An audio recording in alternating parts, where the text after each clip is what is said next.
Apcas, que no te lo cuenten. Escúchalo.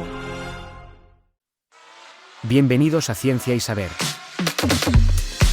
Hola, ¿qué tal? Muy buenas, ¿cómo estáis? Bienvenidos un día más a Ciencia y Saber. Dormir es una función biológica tan fundamental como respirar o alimentarse. Pasamos aproximadamente un tercio de nuestras vidas dormidos y, sin embargo, seguimos sin comprender por completo por qué lo necesitamos. Esta necesidad universal plantea una pregunta provocadora. ¿Es posible vivir sin dormir? ¿Puede el ser humano adaptarse a un estado de vigilia constante sin consecuencias fatales? La ciencia no deja lugar a dudas. Aunque la pregunta es fascinante, vivir sin dormir no solo es imposible, sino que nos revela cuán profundamente dependemos del sueño para mantenernos vivos y lúcidos. Hoy vamos a explorar los límites de la privación del sueño, los casos extremos documentados, las consecuencias fisiológicas y neurológicas de no dormir, lo que nos enseñan algunas enfermedades raras y los hallazgos más recientes sobre personas que parecen desafiar esta necesidad biológica. En 1964, un estudiante de secundaria de California llamado Randy Garner decidió romper el récord mundial de vigilia. Estuvo 264 horas despierto. Esto es un total de 11 días completos, monitoreado por un equipo de investigadores y periodistas, incluyendo al famoso doctor William Demen, uno de los pioneros en medicina del sueño. Al principio, Garner pareció mantenerse funcional, incluso jugaba al baloncesto con sus amigos, pero a medida que pasaban los días comenzaron a aparecer síntomas cada vez más graves: confusión, alucinaciones, pérdida de memoria a corto plazo, desorientación, irritabilidad extrema y dificultades al hablar. Curiosamente, no se observaron daños permanentes a largo plazo tras su recuperación, lo que sorprendió a los científicos de la época. Sin embargo, el experimento demostró que la función cerebral comienza a deteriorarse de forma alarmante tras tan solo 1 o 2 días sin descanso. La privación del sueño afecta directamente a la corteza prefrontal, zona asociada con el razonamiento, el control emocional y la planificación. Este caso se considera hoy una excepción controlada. Garner tenía 17 años. Un sistema nervioso joven, estaba en un entorno vigilado y bajo apoyo constante. Desde entonces, otros intentos de batir su récord fueron prohibidos por las autoridades médicas debido a los riesgos comprobados. No obstante, han existido casos no oficiales documentados en medios y foros en los que personas han intentado mantenerse despiertas durante más de 8 o 10 días. En varios de estos episodios se han reportado consecuencias médicas severas como delirios persistentes, crisis epilépticas, pérdida temporal de funciones motoras e incluso ingresos hospitalarios por colapso sistémico. Estos resultados refuerzan la decisión médica de no fomentar este tipo de desafíos por el alto riesgo neurológico y fisiológico.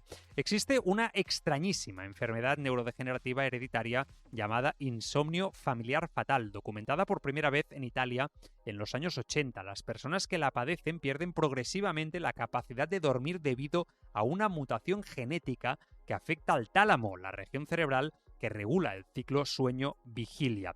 Al inicio, los pacientes sufren insomnio moderado, luego severo y finalmente desaparece por completo cualquier capacidad de entrar en fases profundas del sueño, acompañado de deterioro cognitivo, alucinaciones, movimientos involuntarios, sudoración constante, demencia y disfunción autonómica. El IFF lleva inevitablemente a la muerte, normalmente en menos de un año desde el inicio de los síntomas. En fases finales, los pacientes presentan un cuadro clínico similar al de enfermedades priónicas como la enfermedad de Creutzfeldt-Jakob. Esta condición está causada por una mutación en el gen PRNP, el mismo implicado en otras encefalopatías espongiformes. No tiene cura y su estudio ha sido clave para confirmar que el sueño no es simplemente una necesidad reparadora, sino es un proceso vital para la supervivencia del cerebro y del cuerpo. Si bien los seres humanos pueden soportar unos días sin dormir, en animales los resultados son aún más reveladores. En estudios realizados en los años 80 y 90, investigadores del Instituto del Sueño de Chicago privaron a ratas de sueño de forma controlada. En tan solo 2 semanas, las ratas morían a pesar de tener acceso constante a comida y agua. Las autopsias revelaban fallas multiorgánicas, pérdida del control térmico, infecciones graves, sangrados internos y daños severos en el sistema inmunológico. Incluso ratas que solo eran privadas de la fase REM mostraban trastornos de comportamiento y deterioro físico acelerado. Este tipo de estudios han llevado a los científicos a considerar el sueño como una necesidad tan urgente como el oxígeno. Investigaciones como la publicada en Sleep en 1983, que documentó la muerte de ratas privadas de sueño, han sido clave para entender que el descanso es esencial para la regulación del sistema inmunológico, la homeostasis térmica y la prevención de fallos metabólicos letales.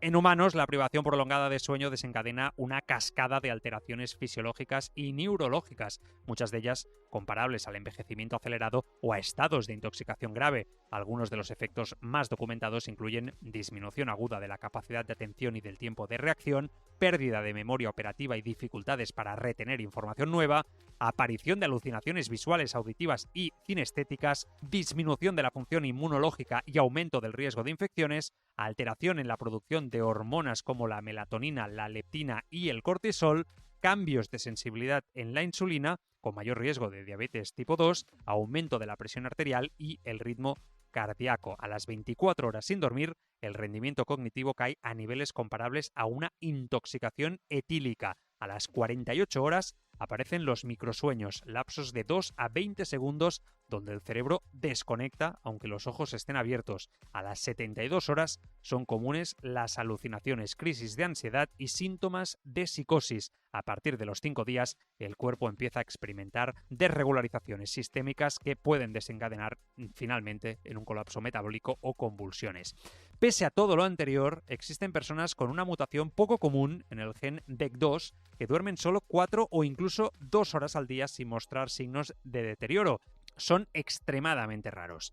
Investigadores como la doctora Jing-Hui Fu de la Universidad de California de San Francisco han estudiado familias con esta mutación, descubriendo que su arquitectura cerebral muestra patrones únicos de consolidación de memoria y regeneración neuronal más eficiente en menos tiempo. También se ha documentado el caso de Al Herpin en Nueva Jersey, a finales del siglo XIX, conocido como el hombre que no dormía. Alegaba no haber dormido nunca en su vida, aunque comía, trabajaba y leía durante las noches. Muchos científicos creen que experimentaba microsueños sin ser consciente o que su cerebro había desarrollado un patrón similar al sueño unihemisférico, una forma de descanso en la que solo un hemisferio cerebral entra en modo de reposo, registrada en animales como delfines, focas y algunas aves migratorias. Actualmente, la sociedad moderna tiende a infravalorar el sueño como una necesidad biológica. Pantallas, luz artificial, horarios laborales irregulares y el culto a la productividad han llevado a una epidemia global de insomnio. Según la Organización Mundial de la Salud, más del 30% de la población mundial adulta duerme menos de 6 horas por noche de forma crónica. Las consecuencias son graves: aumento de la obesidad, enfermedades cardiovasculares, hipertensión, ansiedad, depresión, deterioro cognitivo acelerado y menor esperanza de vida. En niños y adolescentes, la falta de sueño está asociada con bajo rendimiento académico, problemas de atención y trastornos de comportamiento. La OMS y otras entidades científicas recomiendan dormir entre 7 y 9 horas diarias para adultos, 9 a 11 horas en la adolescencia y hasta 13 horas en la infancia. Además, advierten que no solo importa la cantidad del sueño, sino su calidad y regularidad. Un sueño fragmentado o interrumpido no cumple sus funciones de consolidación de la memoria, regulación emocional y restauración física. Conclusión: el sueño no es una opción, es una necesidad crítica. Mañana más, Ciencia y Saber. Ciencia y Saber, una producción de Upcast.